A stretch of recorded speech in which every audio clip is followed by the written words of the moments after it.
শাহবাগে গিয়া যদি বলে আমরা অমুক আল্লামার ফাঁসি চাই, নাস্তিকদের দাবির সঙ্গে একমত ভাই, এরকম যদি ডায়লগ মারে, ওটারে কি আলেম বলে না জালেম বলে? আরে আলেম বলে না জালেম বলে?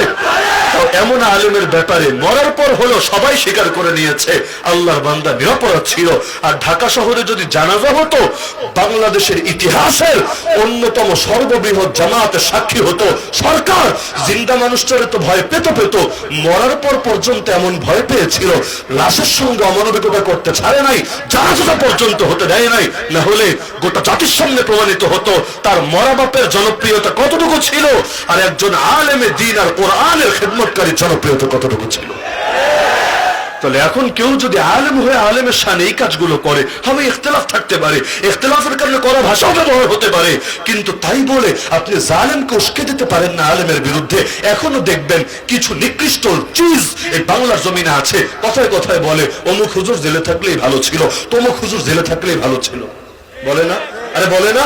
বিশেষ করে আমাদের মুরব্বীরা যখন বাতিলের বিরুদ্ধে গর্জে ওঠে, কথায় কথায় এই টাইপের কথা বলে, জেলে থাকলেই ভালো ছিল। হ্যাঁ, আল্লাহর কসম, আমরা জেলে থাকলেও ভালো, আমরা মাটির তলে থাকলেও ভালো, আমরা যে হালতে থাকি তাতেই ভালো।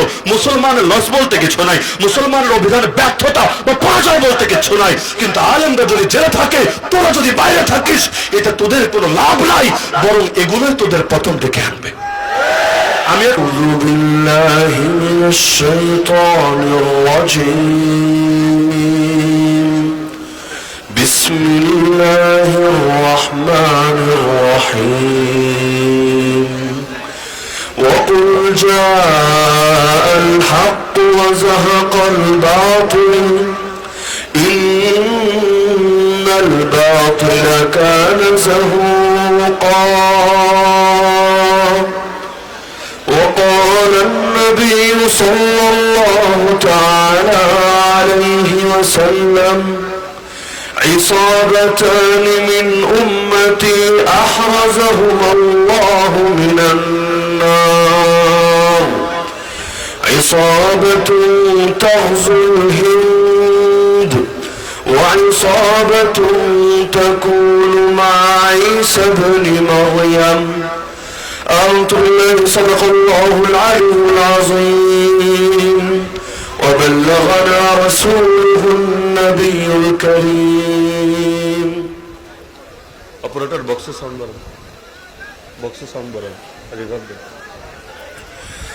কফরুন্নেসা নূরে মদিনা আদর্শ মহিলা মাদ্রাসা ও রওজাতুল আতফাল আদর্শ কিন্ডারগার্টেন কলেজ রোড তারাকান্দা মোমেন শাহীর উদ্যোগে আয়োজিত আজকের এই বার্ষিক ইসলামী মহাসম্মেলনের সম্মানিত সভাপতি মন্ডলী, উপস্থিত আমার শ্রদ্ধা ওয়াজিবুল ইহতিরাম হযরত উলামায়ে কেরাম, এলাকার গণ্যমান্য মুরব্বীগণ, স্থানীয় এবং দূরদূরান্ত থেকে আগত দিন দরদি কোরআন প্রেমী তাওহীদি জনতা এবং পর্দার আড়ালে থাকা মা ও বোনেরা, হক এবং বাতিল শব্দ দুটোর সঙ্গে আমরা সকলে পরিচিত। হক এবং বাতিল কখনো একসাথে সহাবস্থান করতে পারে না, করা সম্ভব না। একই জায়গায় আলো আর আধার যেমনি ভাবে একসঙ্গে থাকতে পারে না। যদি আলো আসে, অন্ধকার পালিয়ে যায়, আর যদি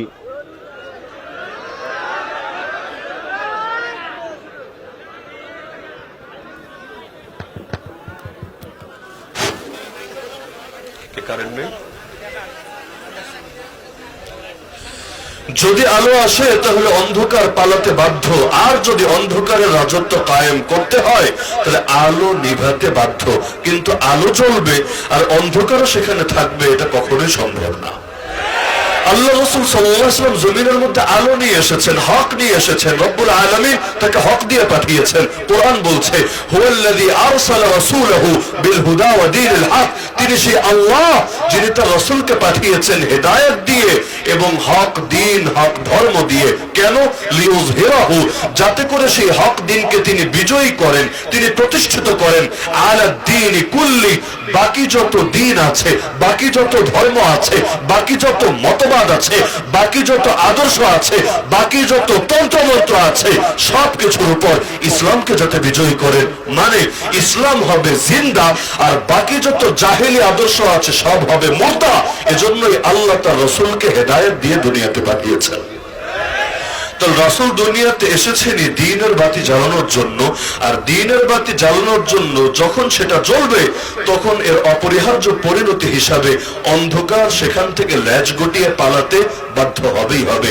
আল্লাহ রাসূল সাল্লাল্লাহু আলাইহি ওয়াসাল্লামকে মক্কার জামানায় আপনারা সকলেই জানেন অনেকগুলো লোভ দেওয়া হয়েছিল, অফার দেওয়া হয়েছিল।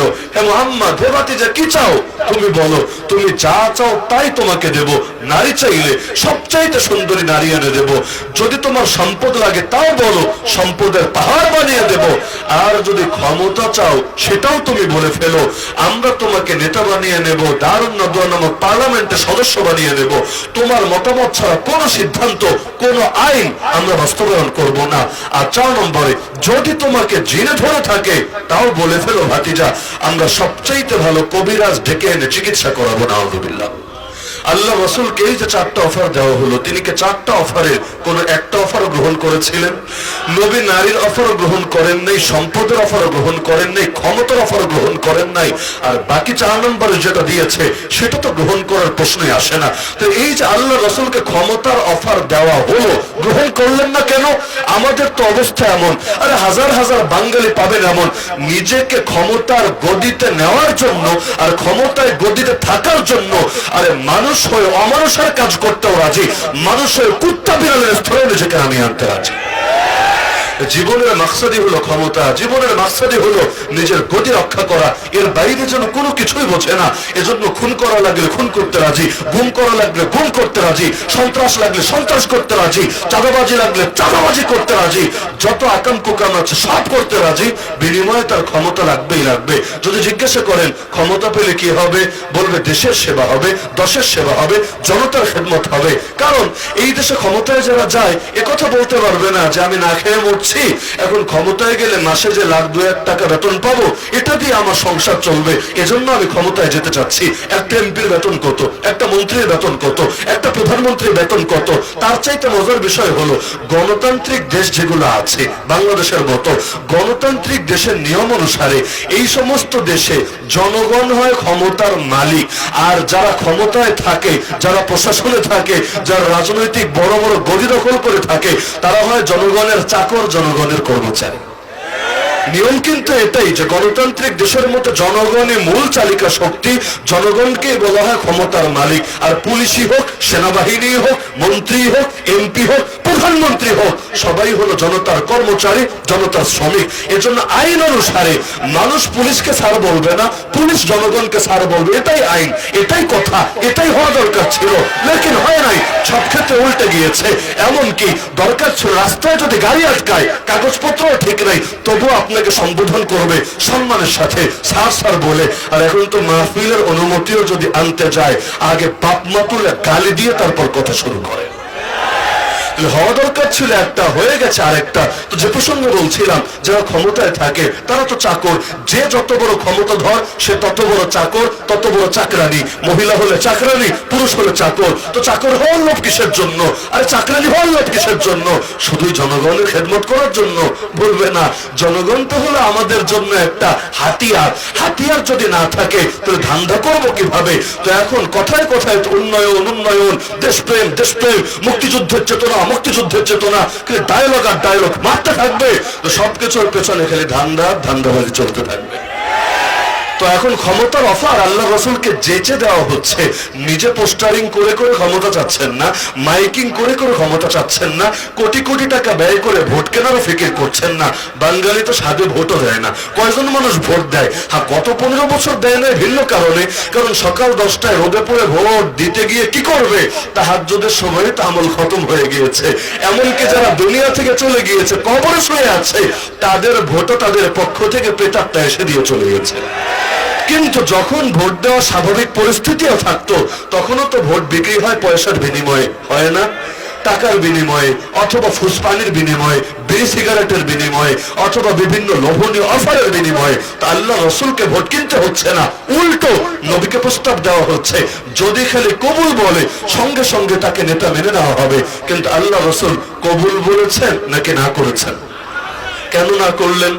যদি বলেন হুজুর মানুষ ক্ষমতা দিয়ে কি করবে, হুজুররা তো সারা জীবন মানুষের সামনে নত হয়ে শুধু থাকবে, হুজুরদের ক্ষমতার দরকার নাই, এটাই যদি বলেন ব্যাখ্যা, তাহলে মদিনায় যাওয়ার পরে আমার রাসূল রাষ্ট্রপ্রধান কেন হলেন, আমিরুল মুমিনিন কেন হলেন? সমস্ত নাগরিক যারা ছিল মদিনার মধ্যে, খালি মুসলমান বলেই কথা না, ইহুদি হোক অন্যান্য ধর্মের লোক হোক, সকলের নেতা তিনি কেন হলেন? তার মানে ক্ষমতা নিয়ে তার অপছন্দনীয়তা আছে এমন না, উপরন্ত পাওয়ার ছাড়া আল্লাহর জমিন আল্লাহর দিন বাস্তবায়ন করা কখনোই সম্ভব না। আরে পাওয়ার যদি না থাকে, স্বাধীনতা হয়ে গেল, বাংলাদেশে 54 বছরটা হয়ে যাচ্ছে প্রায়, লেকিন ক্ষমতা নাই বলেই তো এত এত চিৎকার করছেন কাদিয়ানীদের কাফের ঘোষণা করতে হবে, কাদিয়ানীদের অমুসলিম ঘোষণা করতে হবে। 71 থেকে আওয়াজ উঠলো, আজ 2024 প্রায় শেষ হতে চললো, এখনো পর্যন্ত কত সরকার এলো আর গেল, কাদিয়ানীদের কেউ তো কাফের ঘোষণা করলো না, উল্টো সবাই টিটকারি মারতে শুরু করলো, কেউ বলতে শুরু করলো কে মুসলমান আর কে মুসলমান না। আরে এটা আমরা কেন নির্ধারণ করতে হবে? এটা আল্লাহর উপর ছেড়ে দিলেই তো চলবে। নাউযুবিল্লাহি মিন যালিক। অথচ ওদেরকে অমুসলিম ঘোষণা না দেওয়ার কারণে, এই মর্মে আইন না বানানোর কারণে ওদের আইডি কার্ডও লেখা থাকে মুসলমান, পাসপোর্টও লেখা থাকে মুসলমান, এমনকি ওরা এই পাসপোর্ট দিয়ে ভিসার আবেদন করে, মক্কা মদিনার ভিসা লাগিয়ে সেই হজে চলে যায়, ওমরায় চলে যায়। অথচ আল্লাহর ঘরে সেই মক্কা মদিনা, সেই গোটা আরব উপদ্বীপে মুসলমান ছাড়া কারো প্রবেশ করা জায়েজই নাই, সম্পূর্ণ হারাম, সম্পূর্ণ নিষেধ, কোরআনের আয়াত দ্বারা অপমানিত, নবীর হাদিস দ্বারা অপমানিত।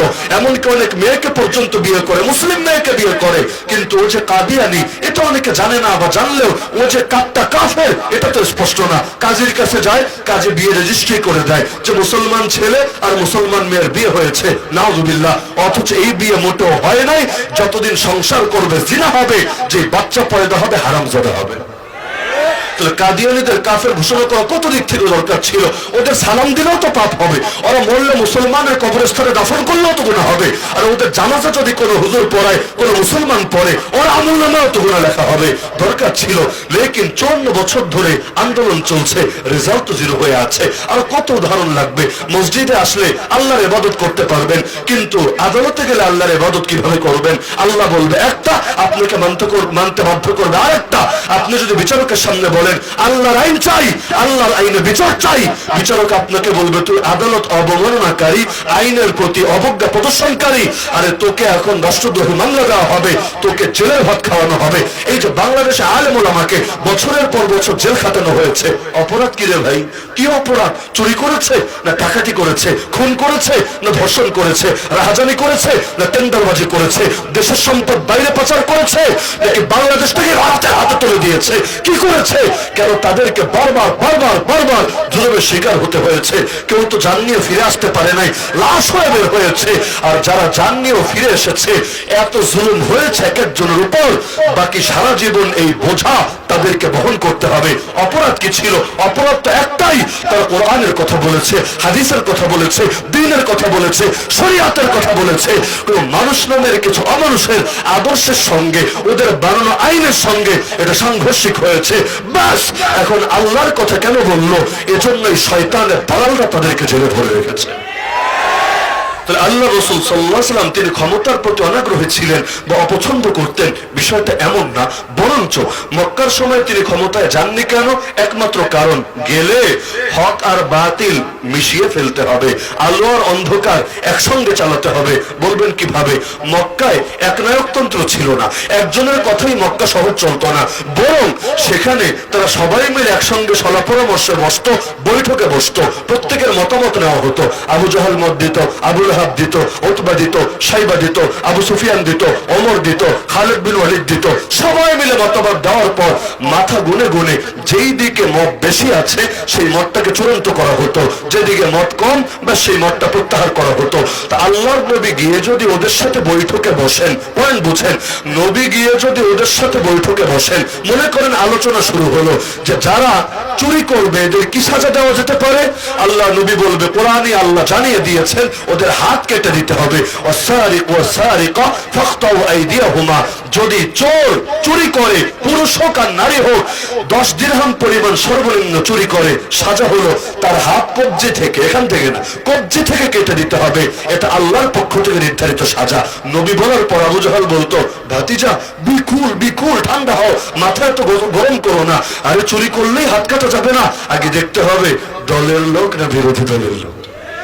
যদি দলের লোক হয় হাত কাটা যাবে না, হাতে নিয়ে চুমু খেতে হবে আর কানে কানে বলতে হবে, ভাতিজা খেয়েছিস খা, টুকটাক দিয়ে তো খাবি, একা একা খেলে তো হবে না, একা একা খেলে দেশ চলবে কিভাবে, তুইও খা আমাদেরও খাওয়া, সবাই মিলে একসঙ্গে চলি। আর যদি বিরোধী দলের হয় তাহলে হাত প্রয়োজনে কবজি থেকে না, কনুই থেকে, প্রয়োজনে এখান থেকে না, গোড়া থেকে কেটে দেব।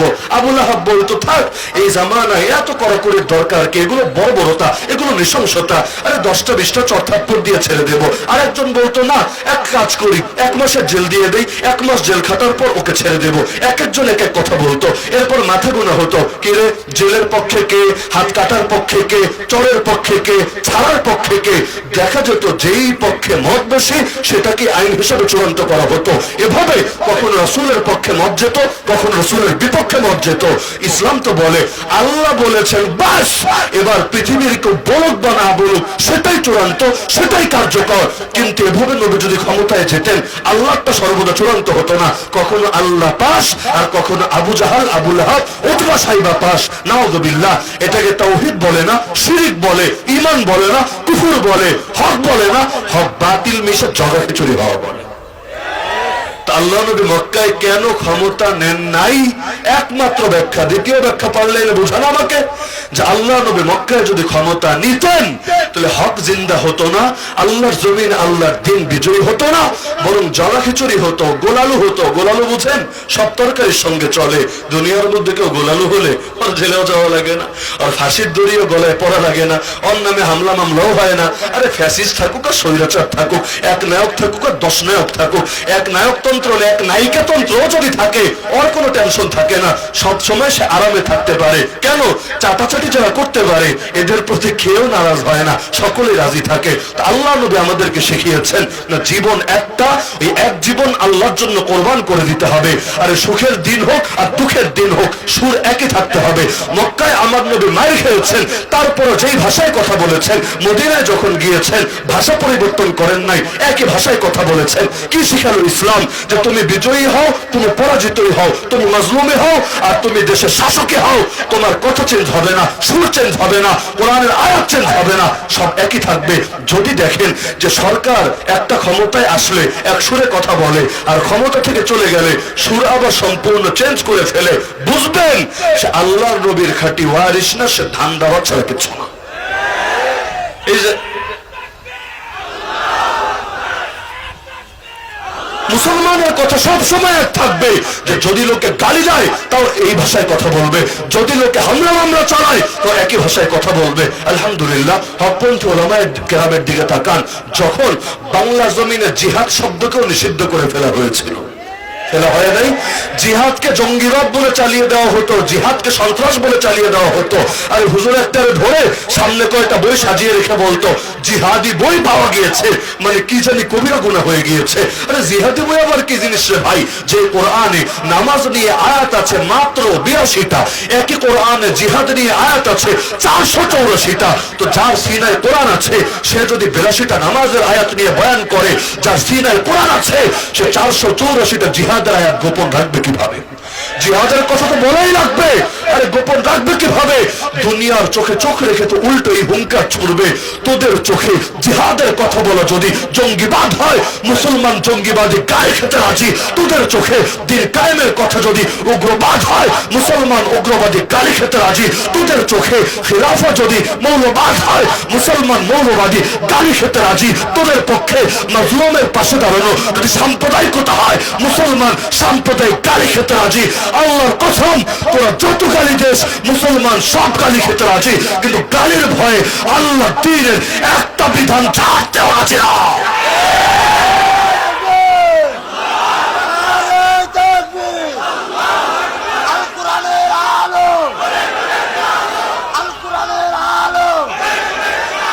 বিশ্বনবীর হাতিয়ার, বিশ্বনবীর হাতিয়ার, আমসবীর তলোয়ার, নারে তাকবীর।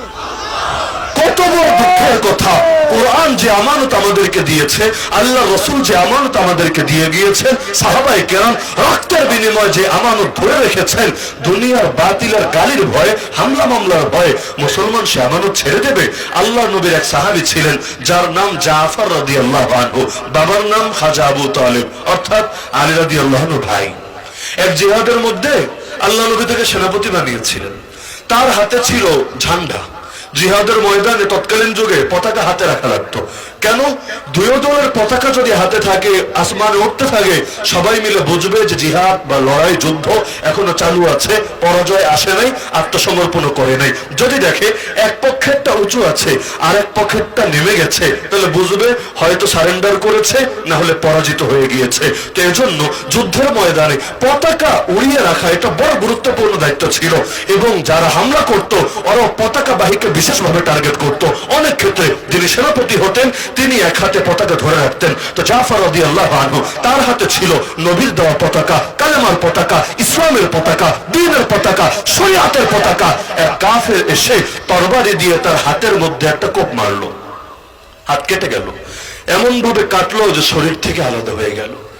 কিন্তু তিনি এটা মেনে নিতে পারছিলেন না যে হাত গেছে যাক, কিন্তু আমি জীবিত থাকতে আল্লাহর নবীর দেওয়া পতাকা মাটিতে পড়বে, এটা তো মেনে নেওয়া যায় না। তো হাত কেটে গিয়েছে, তো পতাকা মাটিতে গড়িয়ে পড়ার আগে বাম হাত দিয়ে পতাকা খপ করে ধরে ফেলেছেন। এবার কাফের এসে আরেকটা কোপ মেরেছে, বাম হাতটাও কেটে শরীর থেকে আলাদা হয়ে গিয়েছে। এবারও তিনি চিন্তা করছেন, আরে হাত দুটো গেছে যাক না, আমার হাত গেলে কিছু আসা যায় না, কিন্তু আল্লাহর নবীর দেওয়া পতাকা মাটিতে পড়তে দেব না। এবার বাহু দিয়ে, অর্থাৎ দুই হাত তো শেষ, এই যে কাটা যে অংশের বাহু আছে এটা দিয়ে বহুত কষ্ট করে বুকের সঙ্গে পতাকাটা আগলে রাখলেন। তবুও কাফেরের মনে দয়া হলো না, চূড়ান্ত আঘাত করলেন। আল্লাহর বান্দা চূড়ান্ত আঘাতে নির্মম ভাবে শাহাদাত বরণ করলেন। কিন্তু শেষ মুহূর্ত পর্যন্ত যতক্ষণ নিজে দাঁড়ানো ছিলেন, পতাকা মাটিতে পড়তে দেন নাই, পতাকা উঁচু রেখেছিলেন। যখন তিনি শহীদ হয়ে গেলেন, আরেক সাহাবী এসে তার হাতে এই পতাকা নিয়ে নিলেন। আল্লাহ নবী সাল্লাল্লাহু আলাইহি ওয়াসাল্লাম ছিলেন মদিনায়, এটা মদিনা থেকে অনেক দূরে, যুদ্ধের ময়দানের ঘটনা। লেকিন আল্লাহ নবীকে দুনিয়ার কেউ এসে খবর দেওয়া লাগে নাই। আল্লাহ রাব্বুল আলামিন জিবরিল আমিনকে পাঠিয়ে দিলেন। জিবরিল আমিন ওহী নিয়ে আসলেন, এসে আল্লাহ রাসূলকে জানালেন। আল্লাহ রাসূল মদিনার মসজিদে সব সাহাবীকে একত্র করলেন, একত্র করে একটা ভাষণ দিলেন। তার মধ্যে নবী বললেন, আরে আমার জাফর আল্লাহর জন্য দুটো হাত কোরবান করেছে, বিনিময়ে আমার আল্লাহ জান্নাতের মধ্যে জাফরকে দুইটা ডানা দিয়ে দিয়েছে। সে আল্লাহকে দিয়েছে হাত, আল্লাহ তাকে দিয়েছে ডানা। আমি দেখেছি সে তার দুই ডানা মেলে মেলে জান্নাতে উড়ে বেড়াচ্ছে। এজন্য তার নামই হয়ে গেছে জাফরের সঙ্গে তৈয়ার। তৈয়ার, তৈয়ার মানে যিনি উড়ে বেড়ান। উড়ে বেড়ান কেন নাম হয়েছে?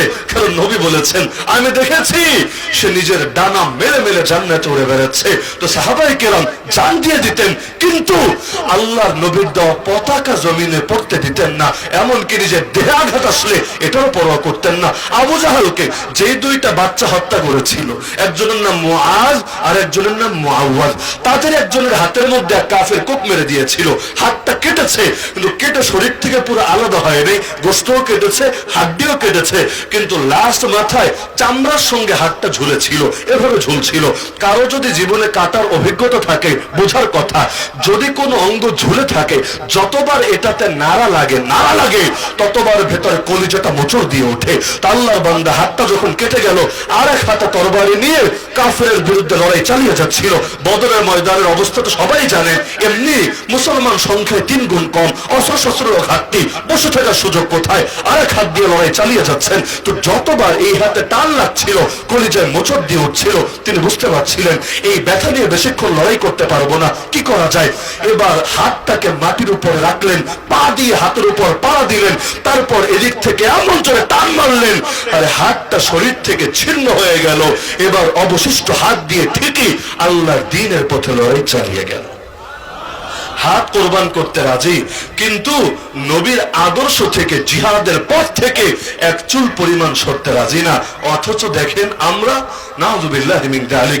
আল্লাহর নবীর দেওয়া পতাকা সেই কবে আমরা হাতছাড়া করে ফেলে দিয়েছি।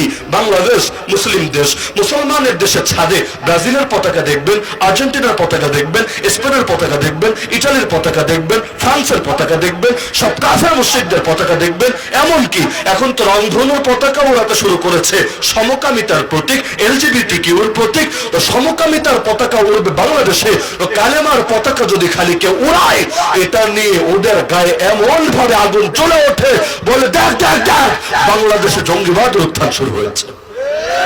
কোন একটা পতাকার গায়ে কালেমা লিখলেই সেটা তোদের চোখে জঙ্গিবাদ হয়ে যাবে, আর কালেমা না লিখে ওই গেদের যদি সাইন এঁকে দেয় রংধনু, ব্যাস সেটা পবিত্র হয়ে যাবে। নাউযুবিল্লাহি মিন যালিক। রিমান্ডে পর্যন্ত আমাদেরকে এটা নিয়ে বহুত পেরেশান করেছে যে আপনাদের মাহফিল অনেক সময় কেন দেখি কালেমার পতাকা ওড়ে, আবার সাবিলুনা সাবিলুনা আল জিহাদ আল জিহাদ এই স্লোগান কেন দিয়ে থাকে, এগুলো বলতে কি বোঝায়? আমি স্পষ্ট প্রশ্ন করেছি, কালেমার পতাকা মানেটা কি? কালেমার পতাকা কোনো দলের পতাকা না, কালেমার পতাকা কোনো সংগঠনের পতাকা না, কালেমার পতাকা কোনো তার পতাকা না, কালেমার পতাকা তো কালেমা ওয়ালার পতাকা, কালেমার ওয়ালা তো প্রতিটা মুসলমানের পতাকা।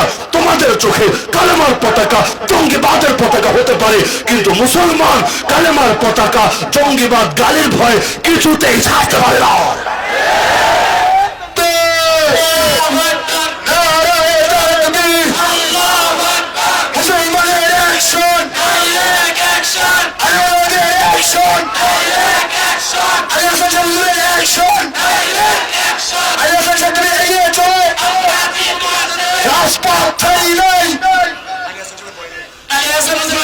আমাদের সকলের একটা বিষয় খেয়াল রাখা দরকার যে হক আর বাতিল মিলেমিশে চলতে পারে না। আমাকে যদি এক গ্লাস পানি দেন, এক গ্লাসের ভিতর 1-2 ফোঁটা গরুর চুনা ছেড়ে দেন, এটা খাওয়া কি আমার জন্য হালাল হবে না হারাম হবে? এটা কি পাক থাকবে নাকি নাপাক হয়ে যাবে? কেন? দুই বিপরীত জিনিস একসঙ্গে জমতে পারে না, সম্ভব না। যদি এটাকে পবিত্র রাখতে চান, অপবিত্র থেকে দূরে রাখতে হবে, আর যদি অপবিত্র মিশ্রিত হয়ে যায় তখন এটাকে বর্জন করতে হবে, এটাই নিয়ম। একজন মানুষ উযু করার জন্য কতগুলো কাজ করা লাগে? সর্বনিম্ন 4টা কাজ করা লাগে। আপনারা জানেন উযুর ফরজ কয়টা? 4টা, সর্বনিম্ন 4টা। যদি না করে উযু হবে না। কিন্তু উযু ভাঙার জন্য 4টা লাগে না, 7টাও লাগে না, 10টাও লাগে না, যে কোনো একটা পাওয়া গেলেই কিন্তু চলে। একজন মানুষ মানুষের মতো মানুষ হওয়ার জন্য কতগুলো গুণ লাগে, কিন্তু অমানুষ হতে কি লাগে? যে কোনো একটা মৌলিক বিষয়ে ডিস্টার্ব থাকলেই চলে। সব ভালো, মায়ের সঙ্গে বেয়াদবি করে, সব ভালো, কিন্তু মানুষ হয়ে মানুষকে খুন করে অন্যায় ভাবে, এরকম একটা জিনিস যদি পাওয়া যায়, লোকে ঠিকই তাকে অমানুষ বলে গালি দেবে, অথচ তার মধ্যে শত শত হাজার হাজার ভালো গুণ থাকতে পারে। আমরা যেহেতু কারাগারে 1 বছর থেকেছি, কারাগারের মধ্যে নাই ভাই কোন শ্রেণীর মানুষ, সবই তো বিদ্যমান আছে। রাজাকার মামলার আসামি বলেন, খুনের আসামি বলেন, ধর্ষক বলেন, অথবা সন্ত্রাসী, ডাকাত, যা লাগবে সবই মজুদ আছে। মাঝে মধ্যে অবাক হতাম, হ্যাঁ রে, এত ভালো মানুষটা ধর্ষণ করলো কিভাবে? এত ভালো মানুষটা সেটা কি সন্ত্রাসীদের গডফাদার? এটা হয় কিভাবে?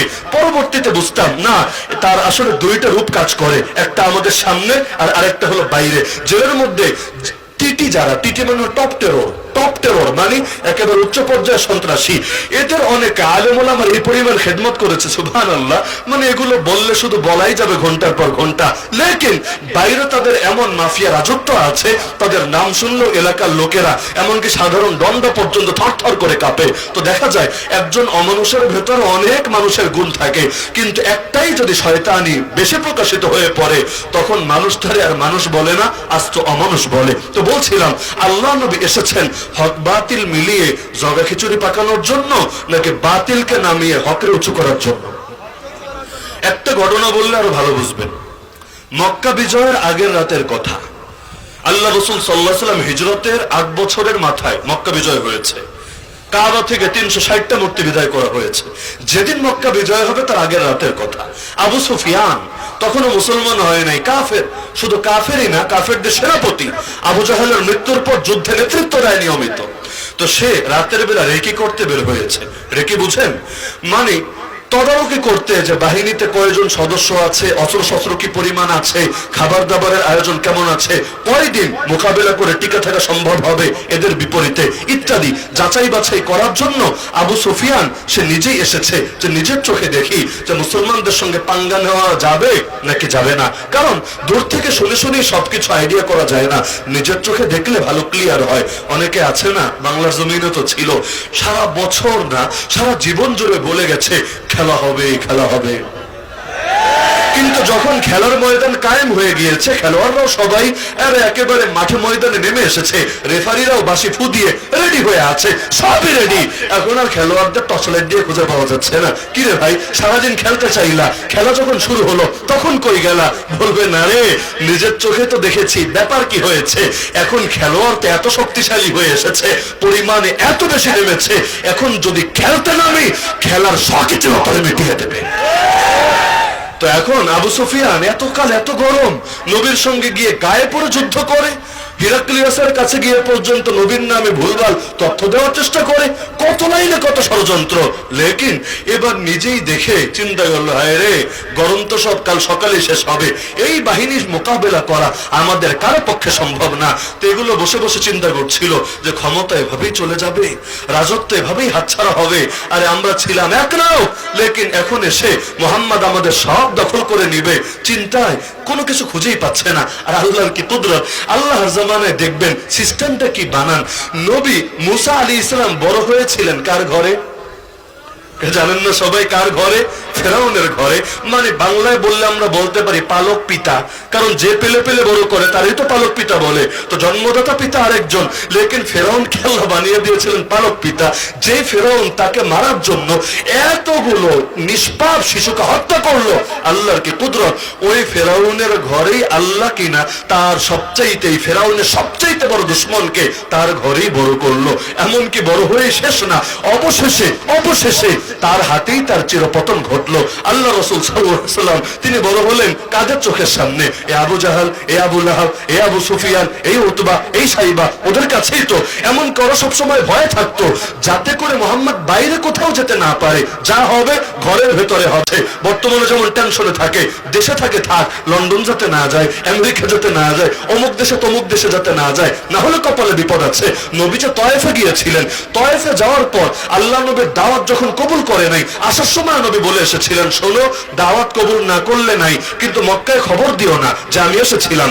কিন্তু নবী পৌঁছার আগেই ঠিকই খবর দিল, আর জুলুম তারা এত বাড়িয়ে দিল যে এটা সহ্য করা কারো পক্ষে সম্ভব না। অবশেষে হিজরতের বিধান আসলো। তো তারা এত খেপে গেল কেন? যে নিজেদের ভেতরে থাক শক্তি কতটুকু আছে আমরা আইডিয়া করতে পারবো, লেকিন বাইরে যদি চলে যায় তাহলে ধীরে ধীরে সংঘবদ্ধ হয়ে পরে যদি আমাদের উপর হামলে পড়ে, হতে পারে সেই স্রোত আমরা কিছুতেই রুখে দিতে পারবো না। মজার একটা তথ্য দিই, আপনি প্রকাশ্যে যা কিছুই করেন, দিন কায়েমের কথা বলবেন আর যা বলবেন প্রকাশ্যে বলেন, সব অ্যাক্টিভিটিস প্রকাশ্যে করেন, রাজনৈতিক যে কোনো কার্যক্রম প্রকাশ্যে পরিচালনা করেন, হ্যাঁ গোয়েন্দার নজরদারিতে রাখবে অল টাইম, আপনার ডিভাইস থেকে শুরু করে আপনার ব্যক্তি অল টাইম নজরদারিতে রাখবে, কথা সত্য। কিন্তু আপনার বিরুদ্ধে ডাইরেক্ট অ্যাকশনে হয়তো নামবে না, 1 বছর 2 বছর 1 যুগ 2 যুগ খালি দেখবে আর দেখবে আর দেখবে। এক হুজুরের নামে বিশাল বিশাল আমল নামা বানায়, মানে খাতার পর খাতা, কবে কার সাথে ফোনে কি আলাপ করেছেন, এমনকি বউয়ের সঙ্গে কি আলাপ করেন, এটা বউ শুনে পরে, ওরা শুনে আগে, সবকিছু আমল নামা জমা হতে থাকে। এটা নিয়ে ওরা বেশি চিন্তিত থাকে না। কেন? যা হচ্ছে ভালো হোক মন্দ হোক চোখের সামনেই তো হচ্ছে। ওরা ভয় পায় কাদেরকে জানেন? সারা দুনিয়া যে মুসলমান না জানি গোপনে গোপনে কিছু করে বসে, উপর দিয়ে হয়তো হুঙ্কার নাই, উপর দিয়ে হয়তো দিন কায়েমের কোন স্লোগান নাই, কিন্তু ভেতরে ভেতরে আগুন জ্বলছে, ভেতরে ভেতরে কোন প্ল্যান পরিকল্পনা আছে, এত ভয় করে এটাকে। আরে খালি বাংলাদেশ না, খালি ইন্ডিয়া না, খালি রাশিয়া না, খালি আমেরিকা না, গোটা দুনিয়া ভয় করে। কারণ জানে যে মুসলমানদের সব কিছুর মোকাবেলা ওরা হয়তো অস্ত্র দিয়ে করতে পারবে, কারণ অস্ত্রের শক্তি ওদের কাছে বেশি আছে। কিন্তু মুসলমান যদি নিজেকেই ফেদা করে দেয় ওদের মোকাবেলায়, আর গোপনে এভাবে যদি ওদের উপর হামলে পড়ে, যত বড় শক্তি থাকুক না কেন ওরা কিছুতেই পারে না মুসলমানদের স্রোতকে রুখে দিতে। এখন সেপ্টেম্বর মাস 22 তারিখ, গত বছর যান 2023 7ই অক্টোবর। দিনটা মনে থাকার কথা আপনাদের। হামাসের মুজাহিদিনরা একসঙ্গে গিয়ে হামলে পড়লো যুগের আবাবিল হয়ে, প্যারাশুটে উড়ে উড়ে। মাশাআল্লাহ, কি সুন্দর দৃশ্য। এমনকি পা নাই এমন মুজাহিদও আসমানে উড়ে উড়ে গিয়ে ওদের কলিজার মধ্যে আঘাত করলো। মনে আছে নাকি নাই? এমনকি সেই জিহাদ আজও জারি আছে, তুফানুল আকসা শিরোনামে। এটা নিয়ে গোটা দুনিয়া কলিজার পানি শুকিয়ে গিয়েছিল যে হায় রে, কিভাবে সম্ভব? মোসাদ দুনিয়ার বলতে গেলে 1 নম্বর গোয়েন্দা সংস্থা। ইসরায়েল কি নাই ওদের, কি নাই? আয়রন ডোম থেকে শুরু করে যত ধরনের প্রতিরক্ষা ব্যবস্থা দরকার সবই তো আছে, কিন্তু খুঁজেই পাচ্ছে না। ফিলিস্তিন পুরো দেশটাই একটা জেলখানার মতো। এখানে সবকিছু ওদের কন্ট্রোলে, সব ওদের নিয়ন্ত্রণে, প্রতিটা জিনিস ওদের নজরদারিতে। কিন্তু মাঝখান থেকে এত বড় পাওয়ার সংগ্রহ করলো কিভাবে? 2001-এর আগে আমেরিকার এরকম একটা দাপট ছিল যে সারা দুনিয়ার খোদা সে। আরে ওদিকে রাশিয়ারও পতন, সোভিয়েত ইউনিয়নেরও পতন, এখন সারা দুনিয়া চলবে আমেরিকার কথায়, আমেরিকার ইশারায়। একবার এই দেশে মারে, একবার ওই দেশে মারে, সারা দুনিয়া তখনও গুন্ডামিয়া সন্ত্রাসী জারি রাখছিল। তো 2001-এ নিজেরাই ভেবে পেল না, একই দিনে টুইন টাওয়ারে আঘাত, একই দিনে তাদের শ্রেষ্ঠ শ্রেষ্ঠ সবগুলো পয়েন্টের মধ্যে আঘাত। এমনকি হোয়াইট হাউসের দিকেও একটা বিমান যাচ্ছিল, তবে আল্লাহর হুকুম হয় নাই, মাঝপথে ক্রাশ করেছিল। বাকি সবগুলো কলিজার মধ্যে আঘাত। আর যায় কই? আমেরিকা সারা দুনিয়ার বিরুদ্ধে জিহাদের ঘোষণা, ওদের ধর্মীয় যুদ্ধের ঘোষণা, কুফেটের ঘোষণা দিয়ে দিল। কেন? ওরা এটা নিয়ে ভয়ে থাকে, মুসলমান যা করবে প্রকাশ্যে করুক, আড়ালে গোপনে কিছু না করুক। কেউ যদি মারা যায়, তার আত্মীয় স্বজন থাকে, যদি খুব কান্নাকাটি করে মানুষ, তাহলে একদিকে তো কষ্ট পায়, আরেকদিকে খুশি হয় যে শোকটা হালকা হয়ে যাচ্ছে। যদি এমন হয়, আপনারা ভালো বোঝার কথা, কেউ মারা গিয়েছে কিন্তু কাঁদে না, একদম শোকে পাথর হয়ে গেছে, হয় নাকি হয় না? আরে হয় নাকি হয় না? মানুষ কিন্তু তারে কাঁদানোর চেষ্টা করে। কেন? কারণ তুই যদি কাঁদিস হালকা হয়ে যাবে, যদি না কাঁদিস এভাবে পাথর হয়ে থাকিস, যে কোনো সময় স্ট্রোক করেও মারা যেতে পারে, তার মৃত্যুর ঝুঁকি আছে অনেকাংশে।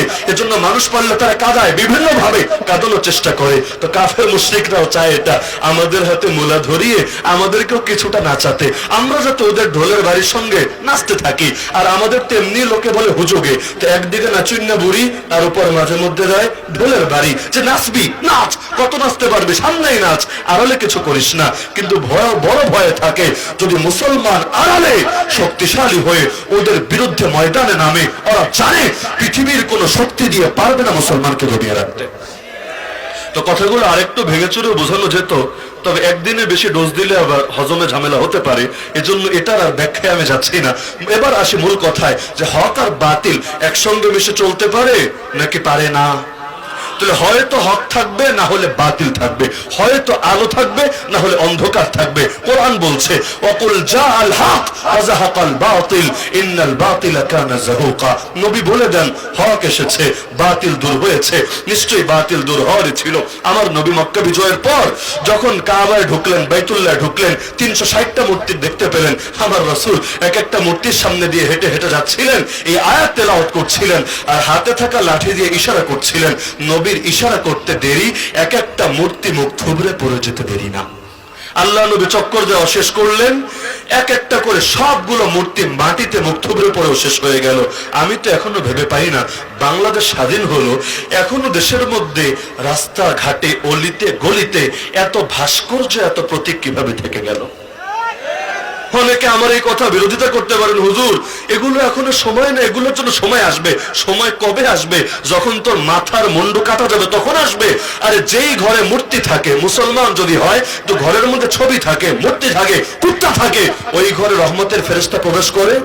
গজবেরটা ঠিকই আসে, আযাবেরটা আসে, রহমতেরটা আসে না। তো ঘরের মধ্যে যদি মূর্তি রাখে, ভাস্কর্য রাখে, তাহলে যদি ঘরে রহমতের ফেরেশতা না আসে, তো গোটা দেশ যদি মূর্তি দিয়ে সয়লাব হয়ে যায়। আমি অন্য ধর্মের পূজার মূর্তি বলছি না, যেগুলো ভাস্কর্য আর প্রতীক নামে চালায়, এই সমস্ত মূর্তি দিয়ে যদি দেশ ভরে যায়, ওই দেশে তো রহমতের ফেরেশতা খুব আসে না? সিরিয়াল দিয়ে আসতে থাকে। তারাকান্দার মানুষ যেভাবে ওয়াজ শুনতে আসে, ফেরেশতারাও এভাবে ওই দেশে হুড় হুড় করে ঢুকতে থাকে, নাকি ফেরেশতারা দূরে থাকে? তো রহমতের ফেরেশতা যদি দূরে থাকে, কে আসবে জানেন? শয়তান আসবে, ইবলিস আসবে, আজাজিল গুলো আসবে, আর মোদির মতো চোর বাটপার আসবে। তাহলে দেশকে মূর্তি মুক্ত করার কোনো বিকল্প আছে? একদিকে বলবে নবীরা ভালোবাসি, আরেকদিকে বলবে না না নবীর সুন্নত মানতে রাজি না। আরে এগুলো নিজেরা করতে নাই, এগুলো কে করবে? ইব্রাহিম নবীরা জাতির পিতা বলতে লজ্জা লাগে না? আর ইব্রাহিম নবীকে জাতির পিতা বলতে লজ্জা লাগে না? ইব্রাহিম নবী কি ছিলেন? রাষ্ট্রনায়ক নাকি কি ছিলেন? প্রধানমন্ত্রী নাকি ছিলেন পুলিশের অফিসার নাকি ছিলেন আর্মির অফিসার? কিছুই তো না। লেকিন যখন দেখেছেন যে এগুলো দিয়ে, এই ভাস্কর্য প্রতিকার প্রতিমা দিয়ে দেশ ভরে ফেলছে, আল্লাহ নবী ইব্রাহিম কবে শক্তিশালী হবেন, কবে বিজয়ী হবেন, এগুলোর জন্য বসে বসে দিন গড়েন নাই, বরং তার যতটুকু সাধ্য ছিল অ্যাকশনে গিয়েছেন। বিনিময়ে ধরে আগুনে ফেলেছে, ফেলুক না, ওরা যেটাকে ভাববে আগুন, মুসলমানের জন্য সেটা জান্নাতের টুকরা ছাড়া কিছু না। আল্লাহ নবীর জামানে এক অন্ধ সাহাবী ছিল। অন্ধ বুঝেন তো? চোখে দেখে, তাই না? নাকি দেখে না? অন্ধ সাহাবী। এখন অন্ধ যারা হয় তারা কিন্তু নিজের কাজ নিজে করতে পারে না, সে নিজের কাজের ক্ষেত্রে অন্যের মুখাপেক্ষী থাকে। সে অন্ধ সাহাবীর একটা দাসী ছিল, ওই দাসী তার সব কাজ করে দিত, তিনিও দাসীটাকে খুব মহব্বত করতেন। এই বিস্তারিত ঘটনা আমি সংক্ষেপে বলবো, কেউ যদি পুরো ঘটনাটা জানতে চান, ইমাম ইবনে তাইমিয়ার আস-সারিমুল মাসলুল, ইমাম তাকিউদ্দিন সুবকির আস-সাইফুল মাসলুল, আরো বহুত কিতাবের মধ্যে বিস্তারিত আকারে পাবেন। আমি শুধু মূল আইডিয়াটা দিয়ে দিচ্ছি। তো সেই অন্ধ সাহাবীর যে দাসী ছিল, আল্লাহ তাকে কবিতার যোগ্যতা দিয়েছিলেন, কাব্য প্রতিভা দিয়েছিলেন, কিন্তু ভালো কাজে না লাগিয়ে মন্দ কাজে লাগালো। সে কবিতা বলে বলে নবীরে গালি দিতে লাগলো। আচ্ছা, নবীর এমনি গালি দিলে গালি হয়, আর কবিতায় গালি দিলে তো গালি হয় না মনে হয়, নাকি গালি হয়? আরে গালি তো গালি।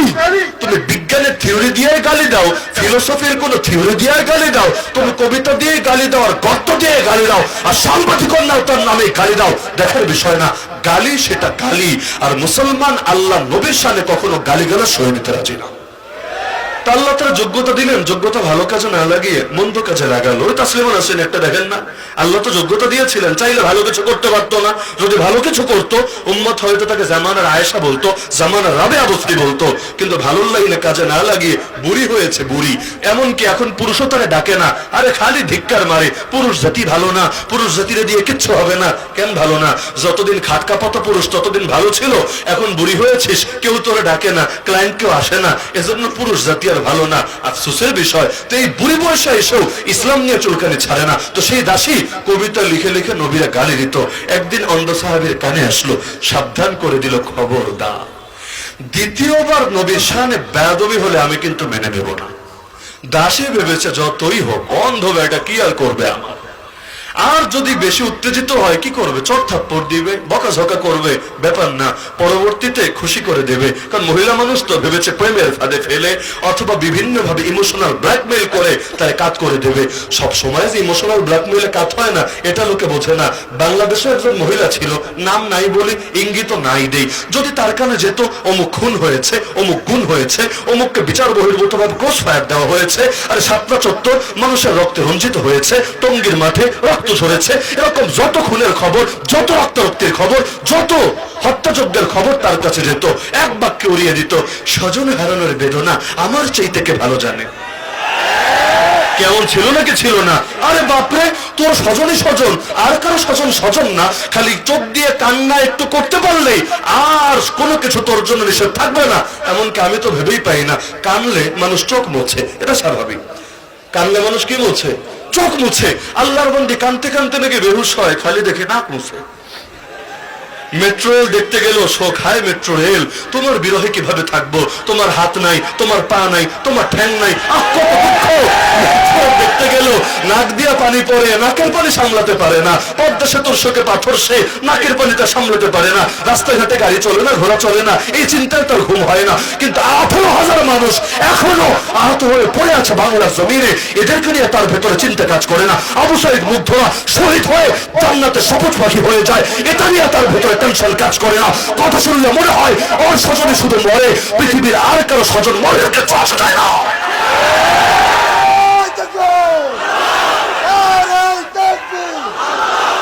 আল কোরআনের আলো, ইসলামের শত্রুরা, বিশ্বনবীর দুশমনেরা,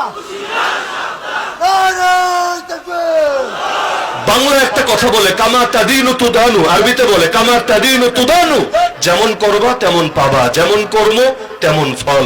তো সারা জীবন এই কর্মগুলো যদি করে আল্লাহ ফল দুনিয়ার বুকেই দেখিয়ে দেন।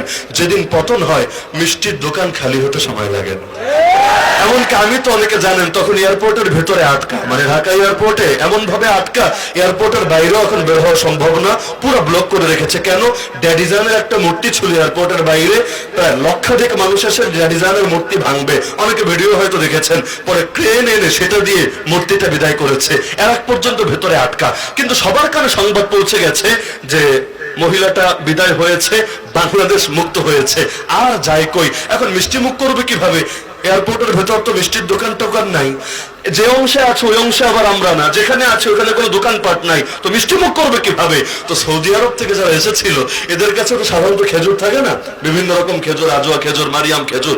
আল্লাহর বান্দারা খেজুর তো আনে বাড়িতে নেওয়ার জন্য, কিন্তু খুশি হয়েছে এত বেশি, এয়ারপোর্টের মধ্যে প্রথমেই যে কাজটা সবাই মিলে করেছে, ড্যাডিজানের যতগুলো মুখা ছিল যেখানে যেখানে ছিল, ড্যাডিজান বুঝতে পারছেন তো, পাপা আর কি, জাতির পাপা, পাপা অফ দ্য নেশন, ওই পাপা অফ দ্য নেশনের যে কয়টা মূর্তি ছিল, ছবি ছিল, সবগুলো সরিয়েছে। এরপর খেজুর যা যা ছিল এমন ভাবে বিলি করেছে মনে হচ্ছিল আরে যেন ঈদ নেমে এসেছে।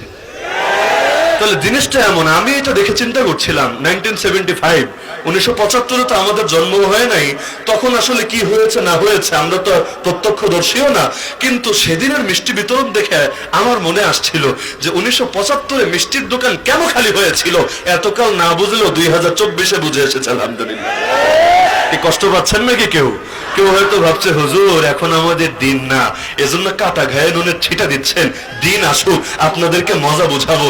এগুলো আমাদের ব্যাপারে খুব লালন করে কোনো লাভ নাই, কারণ যতদিন ক্ষমতায় ছিল আলহামদুলিল্লাহ এ বাংলাদেশে কেউ বলতে পারবে না আমরা নরম সুরে কথা বলেছি, আর জেল খেটেছি, মাহফিল বন্ধ হয়েছে, মামলার পেরেশানি নিয়ে আদালতের বারান্দায় ঘুরেছি, আরে বহু ঝামেলা সয়েছি, লেকিন কেউ বলতে পারবে না নিজের নিরাপত্তার দিকে তাকিয়ে, পেট, পকেট অথবা পিঠের দিকে তাকিয়ে কখনো হকের কথা গোপন করেছি।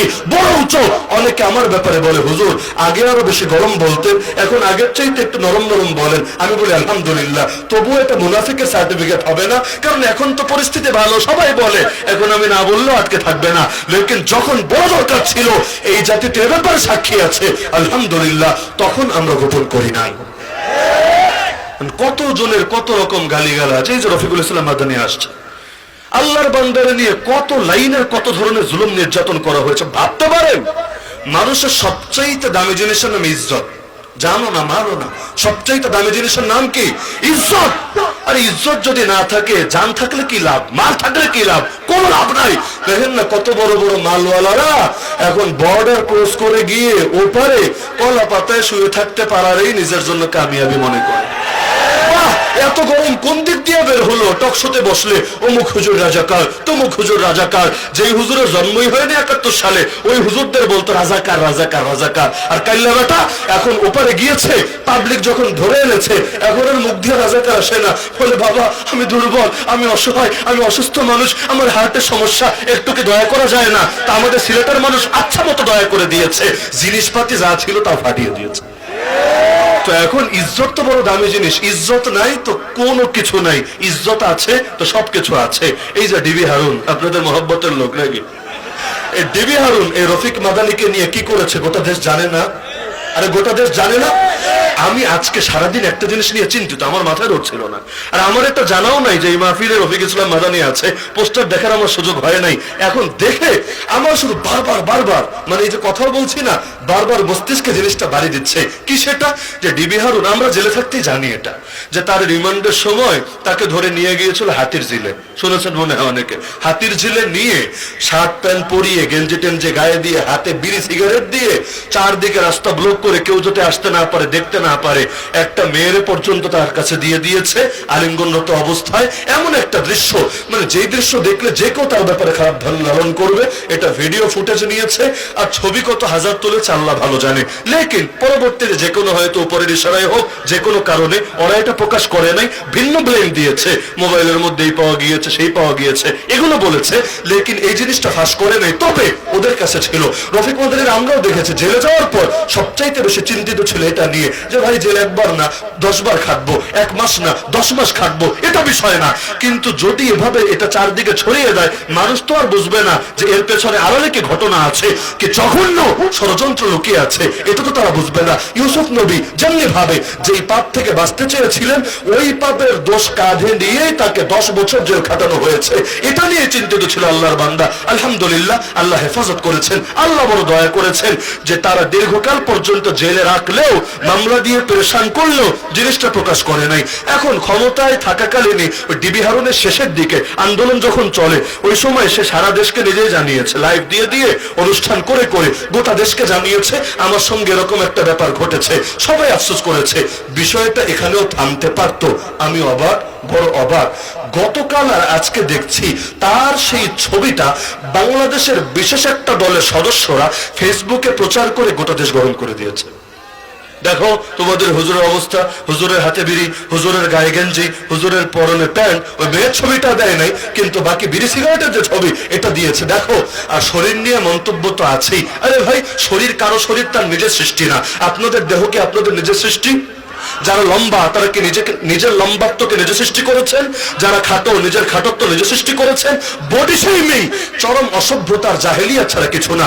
সহিহ বুখারীতে হাদিস আছে, আল্লাহর নবীর জামানায় এক সাহাবী আর এক সাহাবীর গালি দিল। কি বলে?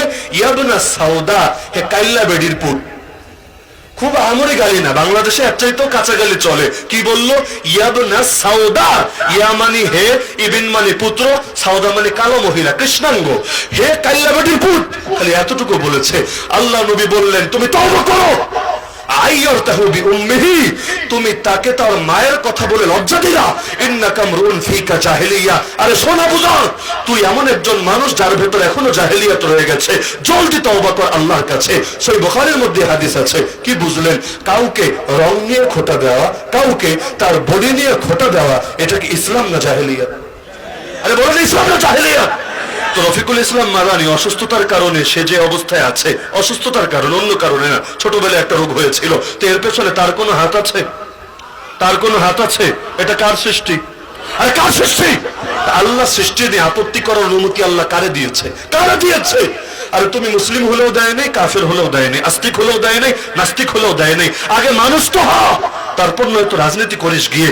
আরে বডি শেমিং এর চাইতে নিকৃষ্ট অসভ্যতা আর জাহেলিয়াত কি হতে পারে?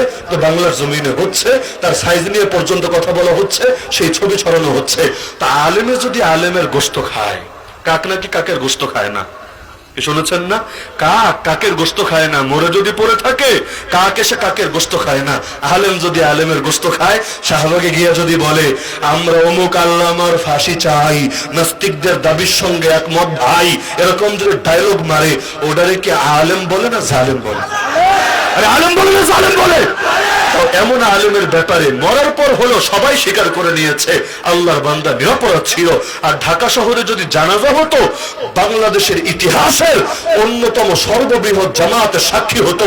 সরকার জিন্দা মানুষটারে তো ভয় পেত, মরার পর পর্যন্ত এমন ভয় পেয়েছিল, লাশের সঙ্গে অমানবিকতা করতে ছাড়ে নাই, জানাজা পর্যন্ত হতে দেয় নাই। না হলে গোটা জাতির সামনে প্রমাণিত হতো তার মরা বাপের জনপ্রিয়তা কতটুকু ছিল, আর একজন আলেমে দ্বীন আর কোরআনের খেদমতকারী জনপ্রিয়তা কতটুকু ছিল।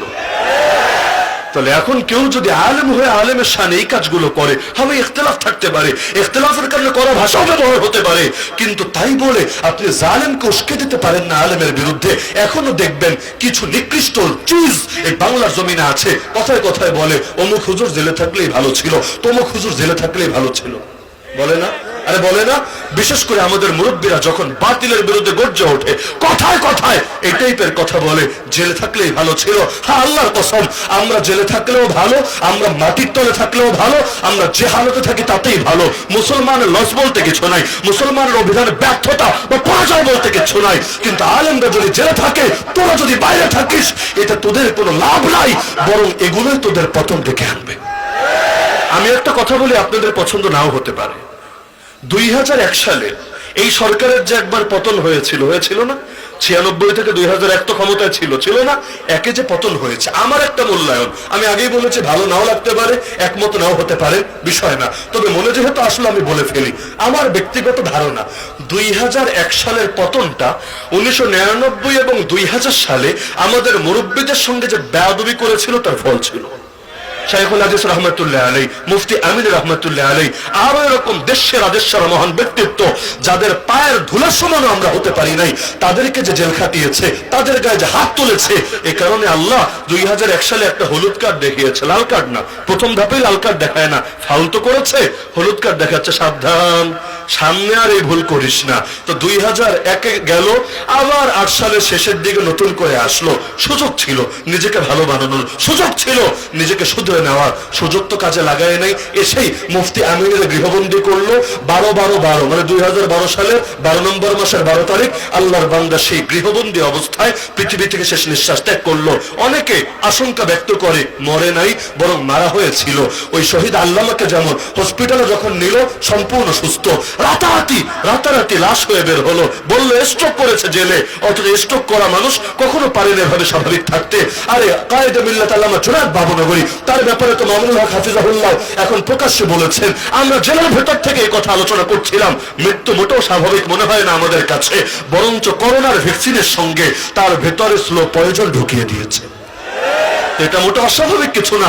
আমার নবীকেই যদি বিষ খাওয়ানো হতে পারে, ইহুদিরা যদি এই কাজ করতে পারে, এই যুগে তো এটা আল্লাহ রাসূলের ওয়ারিসের সামনে অবশ্যই করতে পারে। তো যে প্রসঙ্গে বলছিলাম যে 2001-এ আল্লাহ হলুদ কার্ড দেখালেন, কিন্তু 2021-এ এসে আবারও শয়তানি করলো। 13তেই শুরু করেছে, বসে আর থাকে নাই, লেকিন 21 সালে এসে এমন জুলুম করেছে, ব্রিটিশ শাসনের পর এত বেশি জুলুম একসঙ্গে এত আলেম ওলামার উপর কেউ করে নাই, কোন কালে করে নাই। ব্রিটিশ আমলে ব্রিটিশরা করেছে, কিন্তু এরপর একসঙ্গে এত আলেম কে বাকি ছিল রে ভাই? মাঠে ময়দানে যারা পরিচিত, অসুস্থ বলেন, দুর্বল বলেন, অসহায় বলেন, এই যে আজকের মাহফিলের প্রধান অতিথি আল্লামা জুনায়েদ আল হাবিব সাহেব, নিজের চোখে দেখেছি 3 জন মিলে উঠানো লাগতো, 3 জন মিলে। আমার মাঝে মধ্যে চোখে পানি আসতো যে তিনি কি আদৌ কোনোদিন সুস্থ হবেন, কোনোদিন কি আর বয়ান করতে পারবেন? আলহামদুলিল্লাহ, আল্লাহ তাদের ভেতরে এমন এক রুহানি শক্তি দিয়েছেন। আমি মনে করি এগুলো শরীরের শক্তি না, শরীরে কিছু নাই, এক রুহানি শক্তি দিয়েছেন যে আল্লাহ তাআলার কুদরতে আবার উঠে দাঁড়িয়েছেন। মামুনুল হক সাহেব যে অবস্থায় পৌঁছেছিলেন, হুইল চেয়ারে করে নেওয়া লাগতো, দেখেন নাই, কাছে ভর করে চলা লাগতো। অনেকে ভেবেছে আর কি কোনোদিন স্বাভাবিক হবে। আলহামদুলিল্লাহ, সারা দেশে সফর করছে। এটাও আমি মনে করি শরীরের শক্তি না, ইমানের শক্তি। এই জসিমউদ্দিন রহমানী সাহেব কারাগারের মধ্যে অজ্ঞান হয়ে পড়ে থেকেছে, অজ্ঞান হয়ে। কেন? পুরো ব্লকে একাকে রেখেছে, একা, 7টা রুম, আর ওই পাশে হলো একদম গ্রিল দিয়ে তালা মারা, কোনো খাদেমও না, কোনো মানুষ না, একা একা রেখে দিয়েছিল। একজন মানুষ একা কয়দিন থাকতে পারে, কতদিন কাটাতে পারে? বছরের পর বছর থাকতে থাকতে একদিন অজ্ঞান হয়ে পড়ে থাকলো। ওরা এসে দেখে ভেবেছিল মরা, পরে দেখে না মরা না, জিন্দা আছে, স্ট্রোক করেছে। এরপর তার খেদমতে কিছু মানুষ দিয়েছিল, তো হুজুরদের দিত না। এই জাতীয় মামলার আসামি কাউরে দিত না, চোর বাটপার এগুলো দিত। আল্লাহর কি কুদরত, চোর বাটপার যেত সহবতে চোর বাটপার হয়ে জেল থেকে বের হতো পাক্কা ইমানদারের মুজাহিদ হয়ে। আল্লাহরে আজীব কারিশমা। আবরার ফাহাদকে খুন করেছিল যারা, যদি কেউ কোনোদিন কাশিমপুরে খোঁজ লাগাতে পারেন, খোঁজ লাগিয়ে দেখেন, এদের কয়েকজন আলহামদুলিল্লাহ এখন কয়েক পাড়ার হাফেজ হয়ে গেছে। দেখলে মানুষ বলবে মনে হয় মাদ্রাসার ছাত্র কিনা, আরে আল্লাহওয়ালা কিনা। অথচ এরাই 2 দিন আগে আবরার ফাহাদকে খুন করেছে, পিটিয়ে পিটিয়ে হত্যা করেছে। কিসের বরকত? আলহামদুলিল্লাহ, আলেম ওলামা কোনো জায়গায় বসে থাকে না। জেলে গেলে জেলখানাই হয় মাদ্রাসা, জেলে গেলে জেলখানাই হয় খানকা, যেখানে বসে সেটাই দিনের মারকাজ। আলহামদুলিল্লাহ, দিনের কথা 1 সেকেন্ডের জন্য থেমে থাকে না। তো বলছিলাম যে নবী এসেছেন হক জিন্দা করতে, না হক বাতিল মিশিয়ে জগা খিচুড়ে বাগাতে। ওই যে ঘটনা বলছিলাম, এটা বলে আলোচনা শেষ করে দিচ্ছি, কারণ আরো অনেক মেহমান বাকি আছেন। যে আবু সুফিয়ান দেখতে আসলো কি পরিমাণ তৈরি আছে। আল্লাহ নবীর এক সাহাবীর কাছে ধরা খেয়ে গেল। তিনি বললেন, চল রে তোরে নিয়ে যাই নবীজির কাছে। বলেন, আরে দয়া কর, আমারে নিস না, বলে আমারে কেটে টুকরা টুকরা করে ফেলবে। বললো, আরে আমি দায়িত্ব নিচ্ছি, কিছু হবে না। আমার নবী রহমতের নবী, রহমতুল্লিল আলামিন, একবার গিয়ে দেখ না, তিনি তো তোরে টুকরা টুকরা করবেই না ইনশাআল্লাহ, এমন কিছু বলবে তোর দিলে আর কোনো কষ্ট থাকবে না। এখন উপায় তো নাই, ধরা খেয়ে গেছে। যদি বলে যাবো না, পরে যদি পিটায় পিটায় নিয়ে হাজির করে, বললো ঠিক আছে চলো। নবীর কাছে গিয়ে হাজির হলো। আল্লাহর নবীর খেদমতে যে সাহাবী ছিলেন, এটা বলে আলোচনা শেষ। তিনি বলছেন, ইয়া রাসূলুল্লাহ, কুরাইশের সর্দার আবু সুফিয়ান আসছে, সঙ্গে আপনার অমুক সাহাবী আসছে। এই কথায় কোনো ভুল মনে হচ্ছে আপনার কাছে? স্বাভাবিক একটা কথা। আবু সুফিয়ান আসছে, সঙ্গে অমুক সাহাবী আসছে, বাহ্য দৃষ্টিতে কোনো ভুল নাই। তারা কান্দের এত হাজার হাজার হাজার মুসলমান, কারো চোখে ভুল নাই। নবী বলেন, খবরদার দ্বিতীয়বার কখনো এভাবে বলবা না। সেই সাহাবীও চমকে উঠলেন, আয় আল্লাহ, কি ভুল করলাম আমি? রাসূল বললেন, কোন মুসলমানের নামের আগে কোন কাফের, সে যত বড় সর্দার হোক, যত বড় সেনাপতি হোক, আগে বলবা না, তুমি এভাবে বলবা আপনার অমুক সাহাবী আসছেন, সঙ্গে আবু সুফিয়ানও আসছে। কেন? নবী ব্যাখ্যা করলেন, আল ইসলামু ইয়ালু ওয়ালা ইউলা আলাইহি, ইসলাম উপরে থাকবে, ইসলামের উপরে কোনো কিছু যেতে পারবে না। তাহলে কি বুঝলেন? ইসলাম এসেছে রাজত্ব করার জন্য না নিচে পিষ্ট হওয়ার জন্য? তাহলে বাংলার জমিনে সবই তো হলো, খালি ইসলামের রাজত্ব কায়েম করাটাই বাকি থাকলো। এই দেশে নাস্তিকও গলা ফাটিয়ে কথা বলে, সেকুলারও তার স্বপ্নের কথা প্রকাশ করে, আর আলেম ওলামা কোরআন সুন্নাহর কথা বলতে গেলেও তাদের হাতে হাত করা লাগে। এর চাইতে বড় আফসোসের বিষয় কি হতে পারে? আরে আমাদের লড়াই থামে নাই, যুদ্ধ থামে নাই, সংগ্রাম থামে নাই। ততদিন পর্যন্ত লড়াই চালাতে হবেই হবে, যতদিন না আল্লাহ জমিনে আল্লাহর দ্বীন জিন্দা হবে।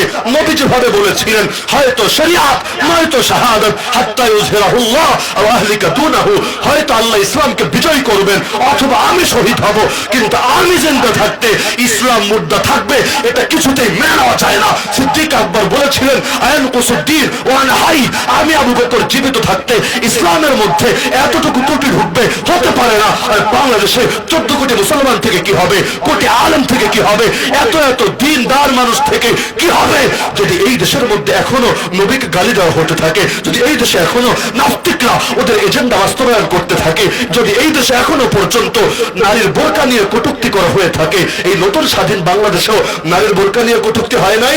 আরে হয়েছে নাকি? হয় নাই? তো এখনো পর্যন্ত যদি এগুলো হয়ে থাকে, এখনো যদি মূর্তির পক্ষে, আরে ওই হিন্দুদের মূর্তি না, বরঞ্চ রাস্তাঘাটে মুসলমানদের দেশে রহমতের ফেরেশতা যাতে না আসে, এগুলোর জন্য যে মূর্তি বানায়, এর পক্ষে দালালি করার মতো যদি লোক থাকে, তাহলে বলতে হবে লড়াই এখনো শেষ হয় নাই, আসল লড়াই বাকি আছে। যতদিন পর্যন্ত ইসলাম জিন্দা না হবে, ততদিন পর্যন্ত লড়াই চলবেই চলবে, চলবেই চলবে, চলবেই চলবে। এই তাকবীর! এই তাকবীর! বিশ্বনবী আল কোরআনের আলো, দুনিয়ার মুসলিম কাফের কাফের কাফের কাফের। এই তাকবীর! এজন্য আমি শেষ অনুরোধ রেখে যাই আপনাদের কাছে, যে আমাদের জীবন কয়টা? প্রাণ তো একটা, নাকি কারো ভেতরে দুইটা আছে? একটা। একটা মাত্র প্রাণ আসেন বিক্রি করে দিয়ে আল্লাহর কাছে, পারবো না? আল্লাহ কিনতে রেডি, আল্লাহ কিনতেই চান, আল্লাহ নগদ মূল্য নিয়ে রেডি আছেন। মূল্যের নাম জান্নাত, মূল্যের নাম জান্নাত। আল্লাহ জান্নাত নামক মূল্য দিয়ে আমাদের থেকে পণ্য কিনতে চান। পণ্যের নাম মুমিনের জান, মুমিনের মাল। তা আল্লাহর কাছে জান বেচতে রাজি না? আরে জান বেচতে রাজি না? এই জান যদি আল্লাহ কবুল করে নেন, ইনশাআল্লাহ আমরাও সেই সাহাবীর মতো একদিকে গা থেকে রক্ত ঝরবে, আর একদিকে চেহারা থেকে রক্ত মুছতে মুছতে মুখ দিয়ে চিৎকার করে বলবো, ফুস্তু রব্বিল কাবা, ফুস্তু রব্বিল কাবা, কাবার রবের কসম, জীবন আমার কাজে লেগে গেছে, জীবন আমার কামিয়াব হয়েছে। সূরা বুরুজে আল্লাহ জানিয়েছেন, যালিকাল ফাউজুল কাবীর, আল্লাহর পথে যে জীবন দিয়েছে, আরে সেই তো মহা সফলতা অর্জন করেছে, এটার নামে মহা সফলতা। সুতরাং একটা মাত্র জীবন, কিছুতেই পিছপা হব না, কারণ মরার পর যতই আফসোস করে, যতই দুঃখ দিই, লাভ হবে না। আমাদের ভাইয়েরা যেই পথে চলতে চলতে নিজেদের জীবন বিক্রি করেছে আল্লাহর কাছে, আমরা ইনশাআল্লাহ সেই পথেই চলবো, সেই পথ ছাড়বো না। শহীদদের রক্তের সঙ্গে গাদ্দারি করবো না। যেই জমিনে শহীদের রক্ত ঝরে, সেই জমিন একদিন না একদিন ইসলামের ফুল ফোটেই ফোটে। তো পারবেন তো অবিচল থাকতে ইনশাআল্লাহ? বাধা আসবে, গালিগালাজ খাওয়া লাগবে, খান। নবীরাই যদি গালি খেতে পারেন, আপনি পারবেন না কেন?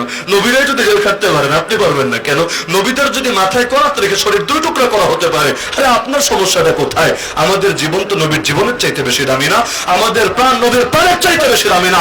আরে নবীর গালে চোর লেগেছে, নবীর চেহারায় থুতু এসেছে, আল্লাহ নবীর পেটে পাথর বাজা লেগেছে, আল্লাহ নবীর দাঁত মোবারক শহীদ হয়েছে, তবুও তো পিছপা হয় নাই। তা আমার গাল, আমার চেহারা, আমার দাঁত, আমার পেট, আমার সিনা কোনো কিছু রাসূলের চাইতে বেশি দামি না? তো নবী যদি এত কিছুর পরও রক্ত দিয়েও আল্লাহর জমিনে দিন জিন্দা করতে পারেন, আমাদেরকেও পারতে হবেই হবে ইনশাআল্লাহ। জেলার নামে তো মোমেন শাহী নাকি ময়মন সিংহ? মোমেন শাহী, বিভাগের নামও মোমেন শাহী। মোমেন শাহী মানে কি? যেখানে চলে মোমিনদের শাহানশাহী। নামের লাজে রক্ষা করতে হবে না? আরে সব জায়গায় নামের লাজ আছে, তো নামই যেহেতু রেখেছেন, আমি তো রাখি নাই, আমি সিলেট থেকে এসে নাম রেখেছি, আপনারাই রেখেছেন, আপনাদের বুজুর্গরাই রেখেছেন, তো নামের লাজ রক্ষা করবেন না? নিয়ত রাখেন বাংলার জমিনে ইসলামের পতাকা উড়বে, ইসলামের বিজয় নিশান উড়বে ইনশাআল্লাহ মোমেন শাহীর জমিন থেকে। বেশি কষ্ট দিয়ে ফেললাম? খুব বড় কিছু চেয়ে ফেললাম না, মহব্বতের খাতিরে এতটুকু চাওয়া হতেই পারে। আর আপনাদের সঙ্গে তো আমার আলাদা মহব্বত আছে, আমার শাইখ মুর্শিদ আপনাদের জমিনেরই, সুতরাং আপনাদের সাথে আলাদা মহব্বত ছিল, আছে, থাকবে। সুতরাং এই দাবিটা স্মরণ রাখবেন, মোমেন শাহী, যেখানে চলবে মুমিনদের শাহান শাহী। আল্লাহ তৌফিক দান করুন, আল্লাহ সবাইকে কবুল করুন। আজকের মাহফিলের প্রধান আকর্ষণ হযরত মাওলানা রফিকুল ইসলাম মাদানী হাফিজাহুল্লাহ, তিনি 5 মিনিটের মধ্যেই চলে আসবেন, এখানে রেডি আছেন। বাকি আমি একটু প্রেসারের সমস্যায় ভুগছি, বিশেষ করে গরমের কারণে, মানে সহ্য ক্ষমতার বাইরে চলে যাচ্ছে। তারপরে তো মনে হয় ঘন্টার উপরে বয়ান হয়ে গেছে। এটা আপনাদের মহব্বতে, এত লম্বা পারার কথা না, আপনাদের মহব্বতে হয়ে গেছে আলহামদুলিল্লাহ। এখান থেকে আবার আরেক জায়গায় যেতে হবে, এজন্য আমিও মাফ চেয়ে নিচ্ছি। তবে অনুরোধ হলো আপনারা উঠাউঠি করবেন না, আসতে যতক্ষণ লাগে তার 2-4 মিনিটের মধ্যে চলে আসবে ইনশাআল্লাহ। ততক্ষণ পর্যন্ত তেলাওয়াত গজল হবে, আমরা যাব না, এসে যাতে আমাদের ভাই ভরা মজমা দেখতে পায়, পারবে তো ইনশাআল্লাহ। আল্লাহ সবাইকে তৌফিক দান করুন, আমরা উঠাউঠি কেউ করবো না। ওয়া আখিরু দাওয়ানা আলহামদুলিল্লাহি রাব্বিল আলামিন।